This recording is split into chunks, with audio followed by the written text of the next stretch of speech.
नमस्कार दोस्तों, डिजिटल गुरुकुल में मैं श्रीकांत आप लोग सबका एक बार फिर से स्वागत करता हूं। दोस्तों, आज हम लोग बात करेंगे एक बहुत ही इंपॉर्टेंट टॉपिक, वो है भारत की संसद के बारे में, यानी पार्लियामेंट ऑफ इंडिया के बारे में। सिर्फ एग्जाम पॉइंट ऑफ व्यू से ही नहीं, भारत के नागरिक होने के नाते हमारा ये कर्तव्य बनता है और हम ये जानना चाहिए कि कैसे इलेक्शन होते हैं, संसद क्या होता है, लोकसभा क्या होता है, राज्यसभा क्या होती है, राष्ट्रपति क्या होता है, किनका क्या कार्य होता है, सारी चीज़ों को जानना जरूरी है। और एग्जाम पॉइंट ऑफ व्यू से तो बहुत ही महत्वपूर्ण है ये टॉपिक। सो मेरे साथ अंत तक जुड़े रहें। चलिए दोस्तों, देर न करते हुए सेशन की शुरुआत करते हैं। बात करेंगे हम लोग भारत के संसद के बारे में, यानी पार्लियामेंट ऑफ इंडिया के बारे में। बेसिक से शुरुआत करेंगे, लास्ट में एमसीक्यूज के माध्यम से सारे क्वेश्चन को भी हम लोग कवर करेंगे। बट ये शुरुआत कब हुई या कैसे आई है?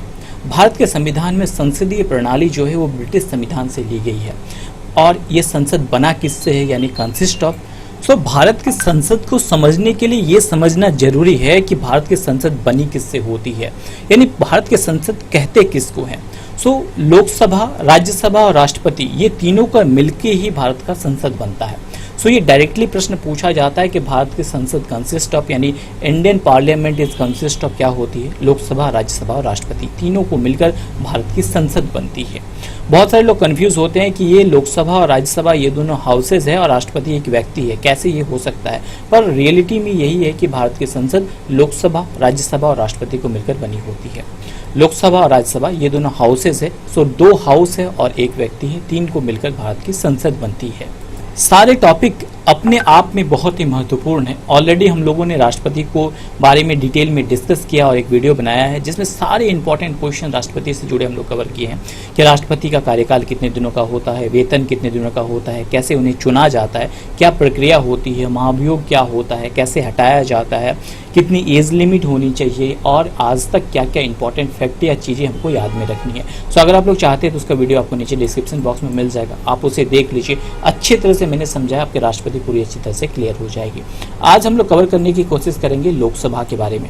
आपको पता होगा कि लोकसभा और राज्यसभा में क्या अंतर है, कि संसद के निम्न सदन को लोकसभा कहा जाता है तथा उच्च सदन को क्या कहा जाता है? राज्यसभा कहा जाता है। ठीक है। इसके अलावा राष्ट्रपति के बारे में बात करते हैं कि राष्ट्रपति कौन है, कि भारत का महामहिम होता है, या तो देश के पहले नागरिक होते हैं ये राष्ट्रपति, और तीनों सेवाओं यानी कि आर्मी, एयरफोर्स और नेवी के कमांडर ऑफ चीफ। इसके साथ साथ हम कह सकते हैं कि सब देश में कही जाने वाली सबसे ज़्यादा पावर होती है इसके पास, और ये देश के मुखिया कहे जाते हैं तथा कार्यपालिका के भी मुखिया होते हैं। और हम लोग बात कर रहे हैं भारत के राष्ट्रपति के बारे में। तीनों को मिलकर बनता है हमारा भारत का संसद। बात करेंगे लोकसभा के बारे में, सारी चीज़ों के बारे में, बट पहले देखते हैं अनुच्छेद यानी कुछ इंपॉर्टेंट आर्टिकल्स को जो एग्जाम में बहुत बार रिपीट होते हैं। आर्टिकल्स जो है आपको याद में रखने हैं, मात्र तीन आर्टिकल्स ध्यान में रख लीजिए, आपके मेनली कंप्लीट हो जाएंगे। आर्टिकल 79 जो कि भारत की संसद यानी पार्लियामेंट ऑफ इंडिया के बारे में बताती है। नेक्स्ट है आर्टिकल 80 जो कि राज्यसभा के बारे में बताती है, जो कि है उच्च सदन। नेक्स्ट है आर्टिकल 81 जो कि है लोकसभा के बारे में बताती है, जो कि है निम्न सदन। आप लोग रिवर्स से भी याद कर सकते हैं 81, 80 और 79 कैसे याद करना है, एक ट्रिक भी मैं बता देता हूँ आपको। जैसे कि लोकसभा में वोटिंग के लिए मिनिमम एज होती है कितनी? 18 को आप रिवर्स कर दीजिए, कितना हो जाता है? 81। डायरेक्टली याद हो जाएगा, अनुच्छेद 81 लोकसभा बताता है। बैक कर लीजिए, अनुच्छेद 80 राज्यसभा बताएगा और 79 संसद बताएगा। तीनों चीज़ें आपके कवर हो जाते हैं यहाँ से, 79, 80 एंड 81 आर्टिकल यानी अनुच्छेद। बात करेंगे एमसीक्यूज के बारे में कि क्या क्या इंपॉर्टेंट एमसीक्यूज आपको याद रखने यानी ध्यान में रखने हैं लोकसभा के बारे में। पर पहले बात करते हैं लोकसभा। लोकसभा क्या होती है? लोकसभा लोगों की सभा है, यानी मेरी और आपके जैसे लोगों की सभा है, और हम लोग वोटिंग राइट का यूज़ करके उसे चुनकर किसी व्यक्ति को भेजते हैं, किसी व्यक्ति को चुनते हैं, उसके एमपी के लिए हम लोग मेंबर ऑफ पार्लियामेंट के लिए हम लोग खड़े करते हैं, और उसके बाद हम अपना वोटिंग राइट का यूज़ करके उन्हें हम लोग एमपी तक पहुंचाते हैं। बट शुरुआत कैसे हुई इस लोकसभा की, ये मोस्ट इंपॉर्टेंट है। दोस्तों, इसकी शुरुआत यानी 1951 में सितंबर अक्टूबर में इसकी तैयारी हुई और फरवरी मार्च तक ये तैयार हो गया, यानी मान लीजिए फरवरी में ये पूरा हो गया और अप्रैल 1952 में जाके लोकसभा का गठन हुआ। गठन याद में रखिए, कब गठन हुआ इसका? अप्रैल 1952 में गठन हुआ था किसका? लोकसभा का। बट ये स्टार्ट कभी यानी पहली बैठक इसकी कब हुई? 13 मई 1952 को, 13 मई 1952 को इसका पहला बैठक हुआ था किसका? लोकसभा का। और अभी जो हम लोग लोकसभा देख रहे हैं वो नरेंद्र मोदी जी की सरकार है, दूसरी बार चुनकर वो आए हैं सरकार में। और ये कितने नंबर की लोकसभा है? ये 17वीं लोकसभा भी चल रही है नरेंद्र मोदी की सरकार की, और इसी के बारे में आज हम लोग बात करेंगे। कितनी सीटें होती है लोकसभा में, क्या क्या चीजें होती है, बात करेंगे। पर सबसे पहले बात करते हैं कि लोकसभा की शुरुआत कैसे हुई या क्या क्या चीजें आपको ध्यान में रखनी है। ये क्या होता है? संसद का निम्न सदन होता है। इसके अलावा लोकसभा के सदस्यों का कार्यकाल कितने दिनों का होता है? 5 वर्षों का कार्यकाल होता है लोकसभा के सदस्य का। लोकसभा के सदस्यों का निर्वाचन कौन करता है? तो जनता द्वारा डायरेक्टली लोकसभा के सदस्यों को चुना जाता है। आपको पता होगा कुछ दिन पहले जो 17वां लोकसभा इलेक्शन हुआ उसमें क्या हुआ, एमपीज को हम लोगों ने ही तो चुनकर भेजा। क्लियर है। इसके अलावा लोकसभा के अध्यक्ष और उपाध्यक्ष होते हैं, जिसकी नियुक्ति कौन करता है? लोकसभा के सदस्य द्वारा नियुक्ति की जाती है अध्यक्ष और उपाध्यक्ष की। इसके अलावा लोकसभा का अध्यक्ष ही राष्ट्रपति द्वारा बुलाए गए संयुक्त सत्र की अध्यक्षता करता है। सो बहुत ही इंपॉर्टेंट है सारी चीजें। एंड नेक्स्ट देखेंगे योग्यता के बारे में कि लोकसभा के सदस्य होने के लिए क्या क्या योग्यता होनी चाहिए। क्या होनी चाहिए? वो भारत का नागरिक होना चाहिए तथा न्यूनतम उसकी आयु यानी मिनिमम एज कम से कम 25 वर्ष होनी चाहिए। दोस्तों ये थे कुछ बेसिक हमारे भारतीय लोकसभा के बारे में। चलिए तो देर न करते हुए हम लोग एमसीक्यूज की ओर बढ़ते हैं। आपको प्रत्येक प्रश्न का उत्तर देने के लिए मिलेंगे मात्र 3 सेकंड का वक्त। अगर आप लोगों को इनमें से किसी का भी उत्तर आता है तो आप मुझे कमेंट बॉक्स में कमेंट कर सकते हैं। ये सारे ही प्रश्न बहुत ही ज़्यादा इंपॉर्टेंट है। पहला प्रश्न आपके सामने है कि लोकसभा में कितनी सीटें होती हैं। सीटें बहुत ही इंपॉर्टेंट है। सो लोकसभा में 545 सीटें होती है। ठीक है। अब सीटें का जो मुद्दा है ये बहुत ही कंफ्यूजिंग है। बहुत ज़्यादा लोग कंफ्यूज होते हैं क्योंकि अलग अलग जगह अलग अलग चीज़ें लिखी होती है। जैसे कहीं कहीं पे आपको क्या लिखा मिलेगा? 552 सीटें लिखी मिलेगी। कहीं कहीं पे आपको मिलेगा 550 सीटें। कहीं कहीं पे आपको दिखेंगे कैसा फॉर्म? 545 प्लस 7 सीटें। कहीं कहीं पे आप देखेंगे लिखा है 543 और प्लस 2 सीटें। कहीं कहीं पे आपको दिखेंगे 530 प्लस 20 और प्लस 2, इस फॉर्म में भी दिखेंगे। बट मैं बता दूं कि ये सारी ही चीज़ें सही है, कोई भी गलत नहीं है। बट कैसे आपको ध्यान में रखनी है, कैसे समझना है, क्योंकि ये बहुत ही कंफ्यूजिंग है। ये सारी ही सीटें सही है बट अलग अलग कंडीशन से इसके, ये आपको समझना होगा। बहुत ही इंपॉर्टेंट है अगर आप लोग किसी एग्जाम की तैयारी कर रहे हैं, क्योंकि डे बाय डे इनका लेवल बढ़ रहा है। सो आपको प्रिपरेशन का लेवल भी बढ़ाना होगा, आपको नॉलेज बढ़ाना होगा, तभी आप लोग अच्छे से एग्जाम फाइट कर पाएंगे। सबसे पहले देखते हैं 552 सीटों का क्या चक्कर है। तो ये जो 552 सीटें हैं ये क्या है? ये मैक्सिमम नंबर ऑफ एमपीज है, यानी कि भारतीय संविधान में लिखा है कि इससे ज़्यादा एमपीज कभी भी नहीं हो सकते हैं। यानी सबसे ज़्यादा से ज़्यादा एमपीज हो सकते हैं वो 552 हो सकते हैं। सो ये मैक्सिमम है 552। इसका क्लियर हो गया आपको। नेक्स्ट आते हैं 550। अब 550 क्या है? तो ये जो 552 है इनमें से 550 जो है वो पब्लिक के द्वारा चुनी जाती है, यानी जनता के द्वारा चुनी जाती है, और 2 जो है वो राष्ट्रपति के द्वारा मनोनीत की जाती है। सो ये 550 जो है वो डायरेक्टली पब्लिक के द्वारा चुनी जाती है। मैक्सिमम टू मैक्सिमम चुने जा सकते हैं, इसी के कारण इसे 550 कभी कभी लिखा जाता है। और 2 जो है वो जनता चुन नहीं सकती है, उसे तो राष्ट्रपति के पास स्पेशल पावर होती है। सो इसे नहीं लिखा जाता है, इसलिए 550 कहीं कहीं आपको मिलेंगे। अब ये 545 प्लस 7 इसका क्या चक्कर है ये देखते हैं। ठीक है। तो दोस्तों ये जो 550 मैक्सिमम है ये कभी भी अभी तक अचीव नहीं कर पाया है, क्योंकि 545 पे ही इलेक्शन होते हैं, और ये जो 7 है ये कभी भी इस पे इलेक्शन नहीं हुए हैं, क्योंकि ये जो है ये पाक ऑक्युपाइड कश्मीर में है। अगर हम लोगों को ये पाक ऑक्युपाइड कश्मीर मिल जाती है तभी इन 7 में जो है वो इलेक्शन हो पाएंगे। सो अगर मैक्सिमम पूछा जाए तो हम लोग क्या लिखेंगे? 552 लिखेंगे। उनमें से अगर 2 हटा दिया जाए जिन्हें राष्ट्रपति द्वारा चुना जाता है तब मैक्सिमम क्या हो जाएगा? 550 हो जाएगा। इसके अलावा 545 में इलेक्शन होते हैं और 7 जो है वो किसके द्वारा? पाक ऑक्युपाइड कश्मीर में है, जिसमें इलेक्शन नहीं होते हैं। अब ये 543 प्लस 2 ये क्या है? सो 543 में इलेक्शन होते हैं हमारे, और 2 जो है वो राष्ट्रपति के द्वारा चुने जाते हैं। सो 545 टोटल जो है इसको इस पार्ट में डिवाइड कर सकते हैं। 543 में इलेक्शन होते हैं और 2 में जो है वो राष्ट्रपति के द्वारा नॉमिनेट किया जाता है एंग्लो इंडियन को। ठीक है। तो इस प्रकार से डिवाइड किया जाता है। अब यहाँ पे जो 2 है इसको लेके बहुत ज़्यादा लोग कंफ्यूज होते हैं कि ये जो राष्ट्रपति के द्वारा चुने जाते हैं, यानी जो एंग्लो इंडियन 2 चुने जाते हैं, इसका क्या चक्कर है? तो दोस्तों ये जो 2 चुने जाते हैं ये हमेशा नहीं चुने जाते। भारतीय संविधान में लिखा हुआ है कि अगर ये जो 543 यानी 545 जो है इसमें से अगर एक भी एंग्लो इंडियन ना चुना जाए तब राष्ट्रपति के पास स्पेशल पावर होता है कि ये दो एंग्लो इंडियंस को जो है वो चुनकर भेज सकता है लोकसभा में। तो एंग्लो इंडियन कौन होते हैं? ऐसे व्यक्ति जिनका संबंध जो है ब्रिटेन से हो, यानी कि ऐसे व्यक्ति एंग्लो इंडियन, एंग्लो का शब्द है आंग्ल, आंग्ल शब्द से बना है एंग्लो, आपको पता है। यानी कि अगर किसी के दादा दादी या कोई भी जो है वो शादी किए हो, इंडिया में आकर शादी किए हो, जो कि एक विदेशी हो, तो ऐसे व्यक्तियों को चुना जा सकता है एज ए एंग्लो इंडियन, जिनका संबंध कहाँ से होना चाहिए? अंग्रेज से उनका संबंध होना चाहिए। इन दो में कभी भी कोई इंडियन डायरेक्टली नहीं चुना जा सकता है। और इसे कौन नॉमिनेट करता है? इसे राष्ट्रपति के द्वारा चुना जाता है, पर राष्ट्रपति डायरेक्टली अपनी मर्जी से किसी भी दो व्यक्ति को नहीं चुन सकता है, मंत्रिपरिषद की सलाह से इन दो व्यक्तियों को चुना जाता है।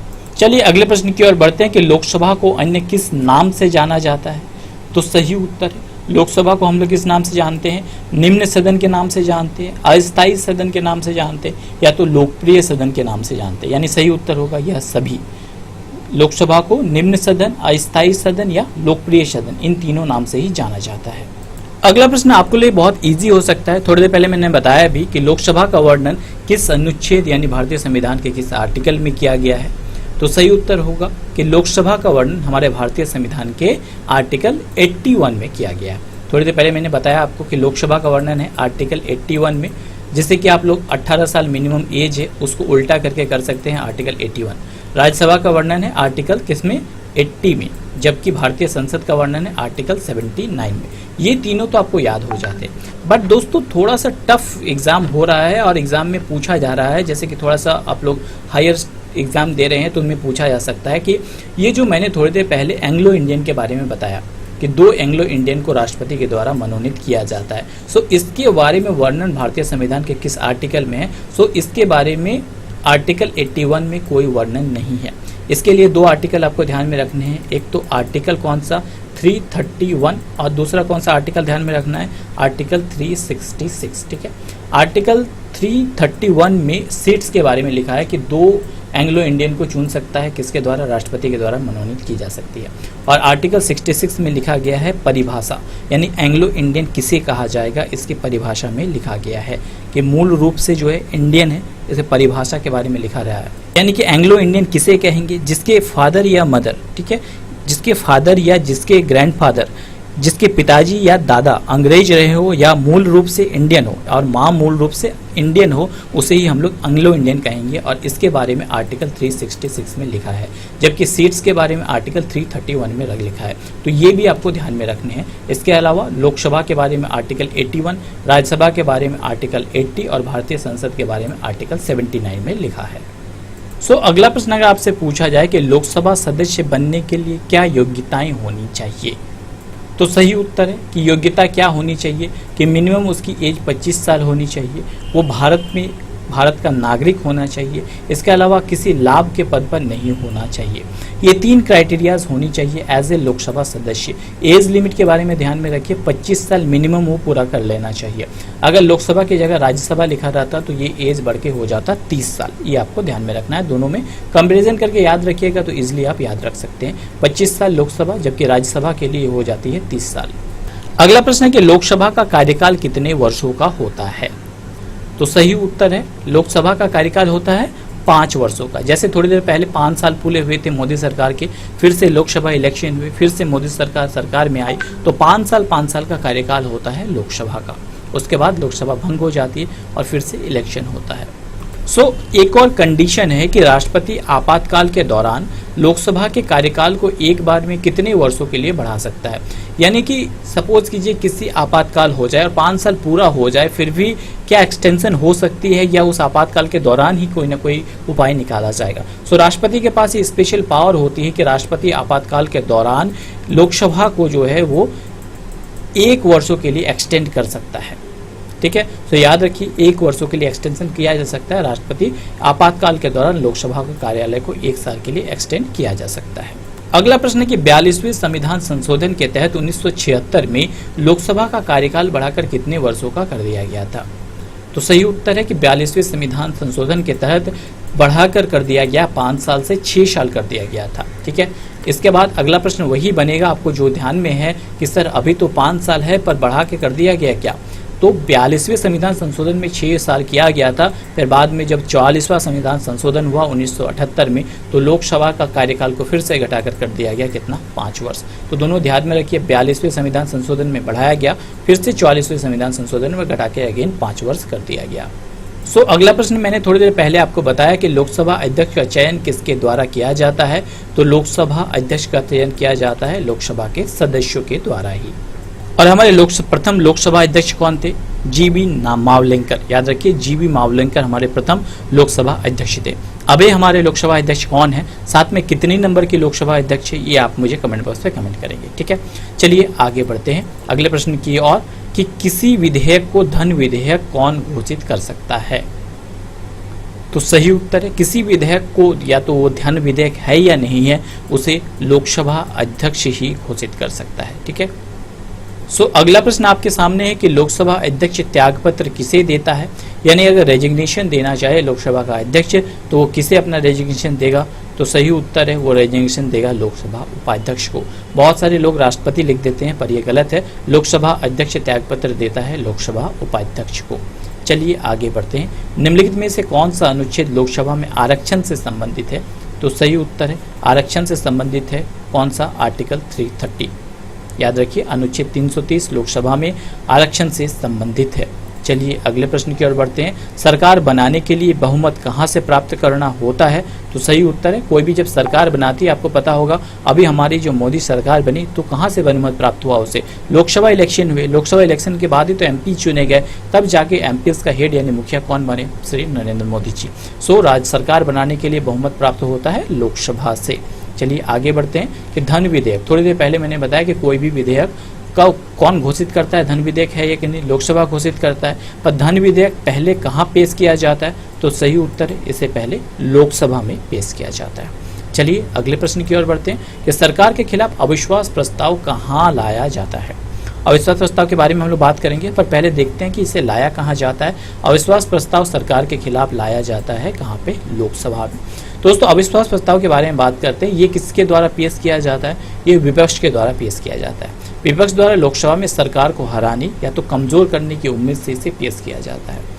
अविश्वास प्रस्ताव एक सत्र में सिर्फ एक ही बार लाया जा सकता है, और इसमें क्या होता है, सरकार को अपनी मेजॉरिटी बतानी होती है। अगर वो मेजॉरिटी नहीं पूर्ण कर सकता है तो सरकार गिर जाती है।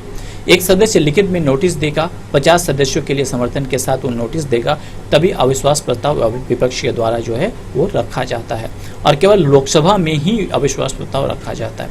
और एक और प्रश्न आपको ध्यान में रखिए कि अगर पूछा जाए कि पहले प्रधानमंत्री कौन थे जो विश्वास मत हासिल नहीं कर पाए, तो विश्वनाथ प्रताप सिंह पहले ऐसे प्रधानमंत्री थे जो विश्वास प्रस्ताव प्राप्त नहीं कर पाए थे। अगला प्रश्न है कि मंत्रिपरिषद किसके प्रति उत्तरदायी होता है। तो सही उत्तर है, मंत्रिपरिषद उत्तरदायी होता है किसके प्रति। मंत्रिपरिषद तो गठन ही होता है लोकसभा के द्वारा। मंत्रिपरिषद डेफिनेटली किसके प्रति उत्तरदायी होगा, लोकसभा के प्रति होगा। अब मंत्रिपरिषद जो टर्म है वो कंफ्यूजिंग है, बहुत सारे लोग कंफ्यूज होते हैं। बता दो, मंत्रिपरिषद जो होता है वो कैबिनेट मंत्री, राज्य मंत्री और बिना विभाग के मंत्री को मिलकर हम लोग कहते हैं मंत्रिपरिषद। और उसका मुखिया कौन होता है, यानी अध्यक्ष कौन होता है, प्रधानमंत्री होता है। मंत्रिपरिषद आप लोगों को समझ में आ गया कौन होता है, कैबिनेट मंत्री, राज्य मंत्री और बिना विभाग के मंत्री, ये तीनों मिलकर बनते हैं मंत्रिपरिषद, और ये उत्तरदायी होता है लोकसभा के प्रति। और मंत्रिपरिषद ही सामूहिक रूप से लोकसभा के प्रति उत्तरदायी होता है। चलिए आगे बढ़ते हैं अगले प्रश्न की ओर कि भारत में प्रथम लोकसभा का गठन कब किया गया। तो सही उत्तर मैंने बताया थोड़ी देर पहले कि 17 अप्रैल 1952 में गठन किया गया था, पहली लोकसभा का गठन किया गया था। और फर्स्ट लोकसभा हुई थी 13 मई 1952 में हुई थी, और पहली लोकसभा में 489 सीटों पे इलेक्शन हुए थे। याद रखिए कितने सीटों पे, 489 सीटों पे इलेक्शन हुए थे प्रथम लोकसभा में, बहुत बार पूछा जाता है। और इसमें सबसे ज़्यादा सीटें जो है किसने हासिल की थी, कांग्रेस पार्टी ने हासिल की थी। और दूसरे नंबर पे भाकपा थी, याद रखिए भाजपा नहीं है ये, भाकपा, ठीक है। दूसरे नंबर पे भाकपा थी, जिसे भारतीय कम्युनिस्ट पार्टी कहा जाता है, ये दूसरे नंबर पे थी। इस वक्त भारत की दूसरी सबसे बड़ी पार्टी थी भाकपा, और पहले नंबर पे थी कांग्रेस, ठीक है। और भारत में प्रथम लोकसभा का गठन हुआ था 13 अप्रैल 1952 को। कहीं कहीं भी यहाँ पे आपको 13 मई 1952 भी दिख जाएगा, पर दोनों ही सही है। अप्रैल और मई कहीं कहीं पे अंतर मिल जाते हैं अलग अलग पुस्तकों में। 13 अप्रैल 1952 या 13 मई 1952 दोनों में से एक आपके ऑप्शन में रहेंगे, पर दोनों ही सही है। याद रखिए 13 मई 1952 पहली लोकसभा का गठन हुआ था, या तो 13 अप्रैल 1952, और 1954 में हुआ था राज्यसभा का 1954 में। हमने राज्यसभा नाम दिया था 1954। तो यहाँ आपको कुछ बातें ध्यान में रखनी है, जैसे सदन की कार्रवाई के लिए न्यूनतम 1/10 सदस्य उपस्थित होना जरूरी है। इसके बिना सदन की कार्रवाई नहीं होगी, चाहे वो राज्यसभा हो। इसे क्या कहा जाता है? इसे गणपूर्ति कहा जाता है। इसके अलावा पूछा जाता है, बहुत बार पूछा भी गया कि पहली लोकसभा महिला अध्यक्ष कौन है, तो मीरा कुमारी है। और पहले अध्यक्ष कौन थे, तो जीबी मावलंकर थे। पहली महिला अध्यक्ष याद रखिए मीरा कुमारी, और पहले अध्यक्ष थे जीबी मावलंकर। अब यहाँ पे एक टर्म आता है शून्यकाल, यानी 0 आवर। इसके बारे में बहुत सारे प्रश्न बनते हैं और पूछे जाते हैं। 0 आवर का टाइमिंग जान लीजिए, ये 12 बजे होता है, इसी कारण से इसे 0 आवर कहा जाता है। अब ये होता क्या है? शून्यकाल क्या होता है? प्रश्नकाल, जैसे कि सदन की शुरुआत होती है 2 हाफ में होती है, तो फर्स्ट हाफ को कहा जाता है प्रश्न काल, और दूसरे हाफ को कहा जाता है कार्यसूची। ठीक है, फर्स्ट हाफ, सदन के फर्स्ट हाफ को कहा जाता है प्रश्नकाल, यानी 12 बजे से पहले जो सदन होते हैं उसे प्रश्नकाल कहा जाता है, और सेकेंड हाफ को कहा जाता है कार्यसूची। और इसके बीच में जो पड़ता है, यानी 12 बजे एग्जैक्ट जिसके बीच में जो पड़ता है उसे ही कहा जाता है शून्यकाल। सो आपको ये ध्यान में रखनी है, फर्स्ट हाफ प्रश्नकाल, सेकेंड हाफ कार्यसूची, और दोनों के मध्य का समय शून्यकाल कहा जाता है। सो दोस्तों, last but not the list के भारत के पहले लोकसभा अध्यक्ष कौन थे, मैंने थोड़ी देर पहले बताया, बहुत इजी है। सही उत्तर है, भारत के पहले लोकसभा अध्यक्ष थे जीबी मावलंकर, यानी गणेश वासुदेव मावलंकर भारत के पहले लोकसभा अध्यक्ष थे। दोस्तों, आज के लिए आपका क्विज का प्रश्न है कि आप मुझे बताएंगे कि यूनिसेफ ने किस भारतीय खिलाड़ी को अपना यूथ ब्रांड एम्बेसडर नियुक्त किया? Hima Das, Mary com, PV Sindhu या साइना नेहवाल? अगर आप लोगों को इसका उत्तर आता है तो आप मुझे कमेंट बॉक्स से कमेंट करेंगे। इसके अलावा मैंने डिटेल में सारी चीज़ें बात की है हिमा दास के बारे में, बहुत ही चर्चे में रही है ये खिलाड़ी। सो बहुत ही इंपॉर्टेंट है आपके आने वाले एग्जाम के लिए। सो आप लोग इस वीडियो को ध्यान से देखिए, बहुत ही इंपॉर्टेंट है, इसमें सारे क्वेश्चंस कवर किए हुए हैं। इसके साथ इस वीडियो का लिंक भी आपको डिस्क्रिप्शन बॉक्स में मिल जाएगा, जिसमें मैंने हिमा दास से जुड़े 20 महत्वपूर्ण प्रश्नों को कवर किया है, जो बहुत ही इंपॉर्टेंट है। तो दोस्तों, आज के लिए इतना ही। आप चाहे तो मेरे साथ मेरे टेलीग्राम पेज और मेरे फेसबुक पेज से जुड़ सकते हैं, इसका लिंक आपको नीचे डिस्क्रिप्शन बॉक्स में मिल जाएगा। सो मैं जल्द ही लौटूंगा नई वीडियो नए नॉलेज के साथ। तब तक हंसते रहिए, मुस्कुराते रहिए। Thanks for watching video. जय हिंद, जय भारत दोस्तों।